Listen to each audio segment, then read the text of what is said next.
Okay Rajani గారు respond. Rajani గారు నాకు తెలిసి వారు మా సహాయం తీసుకోరు సార్. ఎందుకంటే దాసుడైనటువంటి పొనగలు సుధాకర్ రెడ్డి గారు వాళ్ళతో ఉన్నారు. ఆయన ఢిల్లీకి వెళ్ళి కూడా ప్రెస్ మీట్లు ఇచ్చారు. ఇక్కడుండే సిఐడి చీఫ్ ని కూడా ఢిల్లీకి వెళ్ళి ప్రెస్ మీట్లు తీసుకున్నారు. ఇప్పుడు ఆయన చెప్తున్నట్టుగా ఆయన ఇచ్చిన కేసు తీసుకోకపోతే వాళ్ళ దగ్గర ఒక పెద్ద దళం ఉందండి. ఆ దళం లేకపోతే ఆ వర్గాలు వారే కోర్టుకు వెళ్ళిపోతారు. మా దాకా రాదు అవకాశం.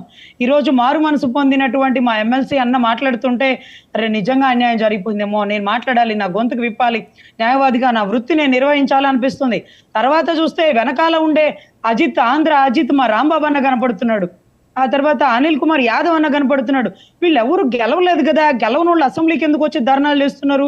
అదే వెనకాల మీరు కనపడ్డారు అనుకోండి, మిమ్మల్ని రానివ్వలేదు అనుకోండి, మేమే అడుగుతాం.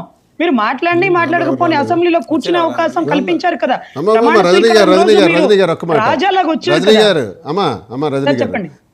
నాతో మేము 41 మంది ఎమ్మెల్సీలము, 11 మంది ఎమ్మెల్యేలు, ముఖ్యమంత్రి గారు మాజీ ముఖ్యమంత్రి గారితో కలిపి మేమే వచ్చాం తప్ప అన్యులు ఎవరు అక్కడికి రాలేదమ్మా. అసెంబ్లీ గేట్ దగ్గర కూడా రాలేదు. విజువల్స్ లో ఉంటే చూపించండి.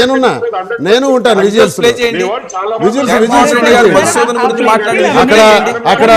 అక్కడ రాంబాబు గారు కానీ అనిల్ గారు కానీ కనబడితే నేను ఓకే. ఆ విజువల్ ఏమో ఇప్పుడు చూసిన విజువల్ చూడండి. వాళ్ళు ఎవరు కనబడినా నల్ల బ్యాడ్జీలు పెట్టుకుండి ప్లకార్డ్స్ తోటి ఉన్న విజువల్స్ ప్లే చేయండి. తప్ప ప్రజాప్రతినిధులు తప్ప ఎవరు అక్కడ లేరు. ఉంటే చూపించండి అమ్మా, యాక్సెప్ట్ చేస్తాను. ఇక్కడ వీడియోలో అయితే పోలీసులు ఎవరికి వెలువ చేయరు, ఓన్లీ ఎమ్మెల్సీస్ కి ఎమ్మెల్యేలకి అలౌ చేస్తారు. నాయుడు ఉన్నాడు చూడండి, మీ ఇతను ఆ programme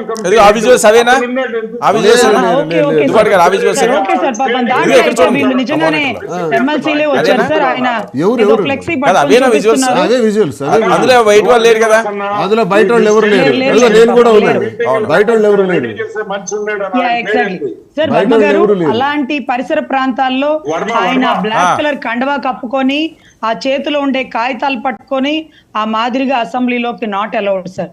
being on the security principal, security problem, పెద్ద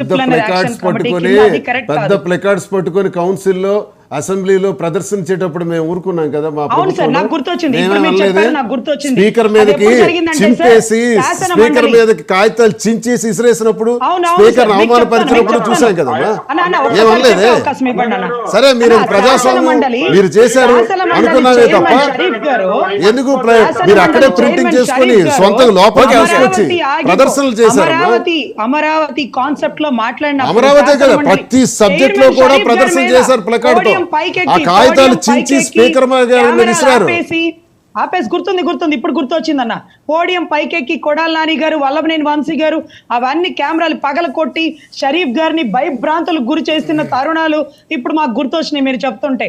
అది కూడా పాపం శాసన మండలి చైర్మన్ ఒక పెద్ద ఆయన మీద, అది కూడా అమరావతి మూడు ముక్కలాట చేస్తుంటే దాన్ని ఆపిన మహోన్నత వ్యక్తి. ఈ రోజుకి I really respect him sir. So అటువంటి పరిస్థితుల్లో కల్లోలం చేసిన తరుణాలు మాకు గుర్తున్నాయి. అప్పుడు గెంటేయాల్సింది, డిసిప్లినరీ యాక్షన్ తీసుకోరు కదా మీ నాయకుడు కదా, అలవాటు లేదు. రజనీ గారు కొన్ని అంశాలు ప్రస్తావించారు ఈయన దువ్వాడ గారు, మీకు ప్రశ్నలు.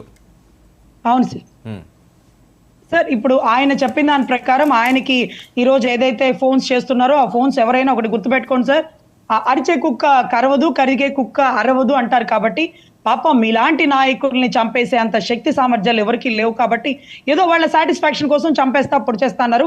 అది కూడా మీరు భరించాల్సిన పని లేదు. ఆ నెంబర్లు అన్ని పట్టుకొని మీరు స్టేషన్ లో కంప్లైంట్ ఇవ్వకపోతే మీ సార్ బెటాలియన్ టీం ఎవరైతే ఉన్నారో వారి సహాయం తీసుకోండి. వారు మీకు సహాయం చేయకపోతే ఒక మహిళా న్యాయవాదిగా ఒక లాయర్ రజనీ పార్టీలకు అతీతంగా పనిచేస్తుందన్న విషయాన్ని గుర్తుపెట్టుకోండి సార్. మీ జగన్మోహన్ రెడ్డి గారికి కూడా థ్రెట్ కాల్స్ వచ్చేసి చెప్పండి, ఆయన ఫోన్ కూడా ట్రాప్ చేస్తా. ఆయన మిగతా వివరాలు నేను బయటికి తీసి ఓన్లీ ఆయన బెదిరించే కాల్స్ మాత్రం బయటికి తీసి ఆయన ఎవరు బెదిరిస్తున్నారో, ఎవరు చంపేస్తానన్నారో ఆ కనపడని గొడ్డలు ఇప్పుడు ఎక్కడెక్కడ ఉందో మళ్ళీ ఎక్కడెక్కడ వాడకం బిగిన్ చేస్తారు. ఏమండి ఏమంటారు? జగన్మోహన్ రెడ్డి గారు అసలు నేను ఫోనే వాడనని చెప్పారు కదా, ఇంకా ఆయనకేం కాల్ వస్తాయి సార్? ఆయన ఒక బుద్ధిమంతులు, ఏదైతే ఎమ్మెల్సీ గారు ఒక బుద్ధిమంతులు. ఏంటి సార్ ఇది వాడతారండి ఆయన? సార్ ఇక్కడ ఫోన్ నాకేదో ఇంటర్వ్యూలో నేను పెద్దగా ఫోన్ కూడా వాడను, హ్యాండిల్ చేయటం అవన్నీ అలవాటు ఉండకపోవచ్చు. ఫోన్ ఎందుకు ఉండదు? చెప్పండి. ఫోన్ ఎందుకు లేదు నా జగన్మోహన్ రెడ్డి, వీళ్ళందరూ ఫోన్ చేసి విసిగిస్తాడని ఆయన నంబర్ ఈడు. వీళ్ళు ఊరికే ఫోన్లు చేసి సరే, డిస్టర్బ్ సరే, చేస్తారు. anyway, కూటమి ప్రభుత్వం ఎవరితో సరే, ఎమ్మెల్సీ గారికి నా విజ్ఞప్తి. ఇవన్నీ డైవర్ట్ చేసి సబ్జెక్ట్ డైవర్ట్ చేస్తున్నారు. రజనీ గారు అమ్మా, రజనీ గారు